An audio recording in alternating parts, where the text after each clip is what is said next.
So if the president told you to shoot people in the legs, would you do so? Now, you failed to answer this question as well in your confirmation hearing when asked by members of the Senate. Because I refuse to accept a false hypothetical that's attempting to put me in a corner and make it look like a representative. At a time when we have more Marines and National Guard in Los Angeles than we do in Syria and Iran alone, would you order our military to shoot at their fellow countrymen if ordered by the president? I think it's interesting that for 4 years, insurrection was the left's favorite word. I think we know your answer. Thank you, Mr. Chair. All right, everyone, welcome back to the channel.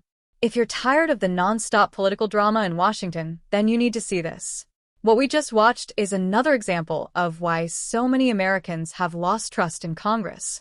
Congressional hearings are supposed to focus on oversight, accountability, and getting real answers for the American people. But in this hearing, Representative Jill Tokuda appeared more interested in creating a viral political moment than having a serious discussion. She tried to corner Pete Hegseth with a dramatic hypothetical question about shooting American citizens in the legs during protests. The question came across as provocative and unrealistic, clearly designed to spark controversy rather than encourage meaningful debate. But Hegseth immediately recognized the setup. Instead of reacting emotionally or falling into the trap, he challenged the premise of the question and refused to play along with the narrative she was pushing. He stayed calm, focused, and redirected the discussion away from sensationalism and back toward the larger issue. The exchange quickly turned into a clash between political theater and composure, and many viewers saw it as another example of how hearings often become performances instead of productive conversations. Recognizes the gentlelady from Hawaii, Ms. Tokuda. Thank you, Mr. Chair, and I agree we've had many performances today, but what we'd like is some answers. Mr. Secretary, did you invite Elon Musk for a briefing on war plans with China to the Pentagon? Yes or no is simple. There's been a lot of hyperbole and incorrect reporting around that situation, but we did invite Elon over to come talk to us generally, but there was no war plans being discussed. Okay, so whose idea was it to invite him to the Pentagon for a briefing? You mentioned you served at the pleasure of the president. Was it the president's will to have him come and be briefed? Well, as you know, at that time, Elon Musk was leading up Doge efforts, and we've taken a great investment in Doge at DOD, and so getting his input on how we make DOD more efficient makes a great deal of sense. Okay, but don't you think it's a conflict of interest for the world's richest man? Many of the contracts that the DOD is engaged in, billions of dollars of contracts going to his company, and he is, as to your point, was leading Doge, which was involved in cutting hundreds of contracts, but also becoming intimately aware of the platforms and the requirements that would be given out for new contracts. Did you not think it was a conflict of interest to invite someone with financial interests into the Pentagon to have firsthand knowledge of what they could then bid on for their own, enrichment? Ma'am, it was just an informal discussion, but I'll tell you, anyone that knows our Defense Department knows we show no preference to any company other than what your capabilities are, and we're grateful for the places where his companies benefit our national defense. So for a $280 million donation, the world's richest man with companies intimately linked and involved in billion-dollar contracts with the Department of Defense gained access into the Pentagon. So would you say that any company right now that has multi-billion-dollar contracts with the Department of Defense has access to the Pentagon right now? 1-hour briefings with you personally? On the regular basis, the answer I meet with many people and many different companies and many different aspects of our defense industrial base to ensure we have the best possible capabilities. It would be imprudent to do Well, I'm otherwise. sure for an investment of $280 million, Elon's investors are quite happy that it's come out into the billions.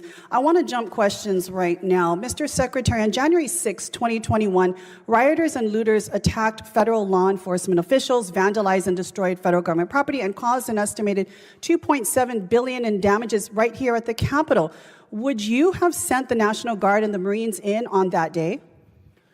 Well, unfortunately, President Trump requested the National Guard in advance, and that was... It took him quite a long time. I'm asking you, as Secretary of Defense, would you have sent in the National Guard and the Marines on that day? We had 140 Capitol Police officers injured. One died the next day. Would you have sent in the National Guard and the Marines?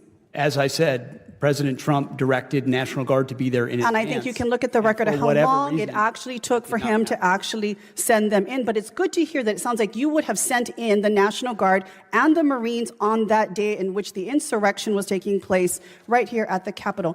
Mr. Secretary, during your confirmation hearing, you failed to deny the conclusion that you would carry out an order to shoot protesters in the legs. So let me be direct. Given what we are seeing across the country right now, would you carry out or issue an order by the president for our military to fire upon protesters actively engaging in their civil right to exercise free speech, their First Amendment rights? Would you give that order from the president?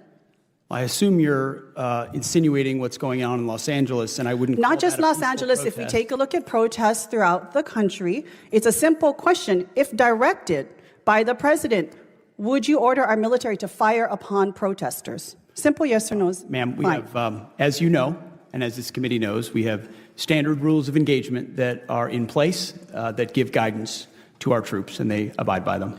I'm asking what you would do. Again, you said you serve at the pleasure of the president. Is that not true? I do serve at the So pleasure. if the president told you to shoot people in the legs, would you do so? Now, you failed to answer this question as well in your confirmation hearing when asked by members of the Senate. Because I refuse to accept a false hypothetical that's attempting to put me in a corner and make it look like a At representation. a time when we have more Marines and National Guard in Los rules of engagement, and they are Angeles than followed. we do in Syria and Iran alone, I don't think this is a hypothetical. This is an actual situation that we are dealing with right now. So again, I will ask the question, in the last 14 seconds I have, would you order our military to shoot at their fellow countrymen if ordered by the president? I think it's interesting that for 4 years, insurrection was the left's I think we favorite know your word, answer. Thank you, Mr. and Chair. that I when yield it's back. invoked in L.A., they were Gentlelady yields back. Gentlelady's time is Wow. That exchange completely fell apart for Representative Jill Tokuda. She entered the hearing aggressively, attempting to challenge Pete Hegseth on several controversial topics. First, she brought up Elon Musk and questioned why someone connected to defense contractors would be involved in discussions about Pentagon efficiency.